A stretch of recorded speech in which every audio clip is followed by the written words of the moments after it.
সর্বোচ্চ 7 দিন, আর একটা আল্লাহ না করুক বড় কোনো ঘটনা, আপনারা হাজার হাজার মিডিয়া সেখানে দৌড়াবেন, আমার রামেশে হারিয়ে যাবে।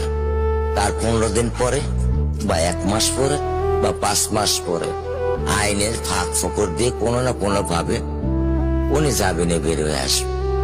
এইটাই তো আমাদের সমাজের চরিত্র। কত কোটি আইন করবেন, কত বড় আইনের বই বানাবেন, যদি আইনের প্রয়োগ না করতে পারেন। ওর জীবনে এমন কোনো চাওয়া নাই যেটা আমি পূরণ করি নাই। পরশুদিন বলছে, বাবা আমার একটা বোরকা কিনে দাও।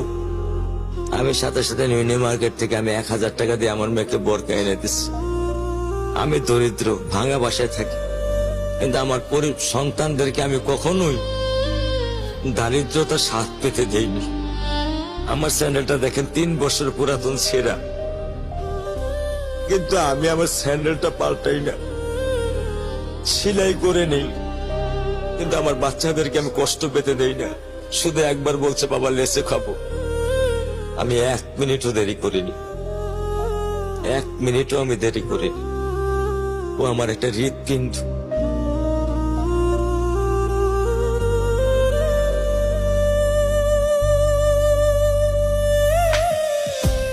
রাষ্ট্রমন্ত্রী চোখ খুলে দেখেন, মানুষ বিচার চাওয়া বন্ধ করে দিয়েছে, মানুষ বিচার চাওয়া বন্ধ করে দিয়েছে।